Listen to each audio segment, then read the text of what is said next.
NK astro intelligent ఛానల్కి స్వాగతం. ఓం గం గణపతియే నమః. ఓం నమో నారాయణాయ. ఓం శ్రీ మాటే నమః. ఈరోజు మనం తెలుసుకోబోయే టాపిక్ కుంభరాశి గోచార రాహు శతభిష నక్షత్రంలోకి అనే టాపిక్ గురించి తెలుసుకుందామండి. గోచార రాహు కుంభంలోకి మే 18, 2025లో పూర్వభద్ర నక్షత్రంలోకి వచ్చారు.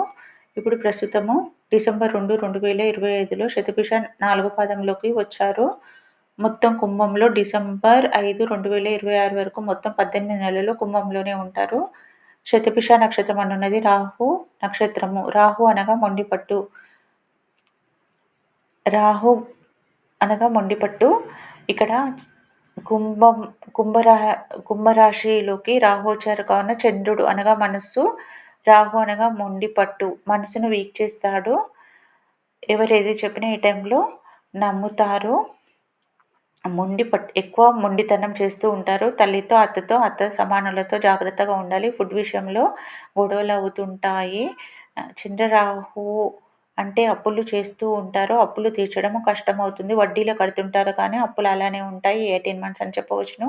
ఎవరైతే చెప్పినా నమ్ముతుంటారు. ఈక్వల్ టు జన్మ శని ఫలితాలు ఉండును. ఎందుకనగా రాహువు శని ఫలితాలు ఇస్తాడు కావున ఇన్ని రోజులు ఇక్కడ గోచార శని ఉండి చంద్రుడు మనసు చీకటిగా ఉన్న వీరు వెంటనే మళ్ళీ రాహు ఎంట్రీతో సేమ్ జన్మశని ఫలితాలే ఇస్తూ ఉంటారు. రాహు ఈ 18 నెలలు ఏదో తెలియని భయము వీరిని వెంటాడుతూ ఉంటుంది. ఫుడ్ విషయంలో గొడవ పడుతుంటారు.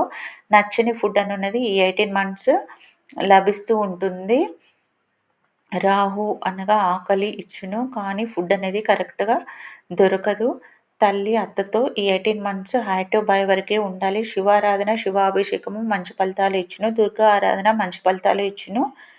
పూర్వభాద్ర వారు ఇప్పుడే ఈ భయం నుండి బయటికి వస్తున్నారు. వీరు గౌరవంకి ఎక్కువగా ఇంపార్టెంట్ ఇస్తారు.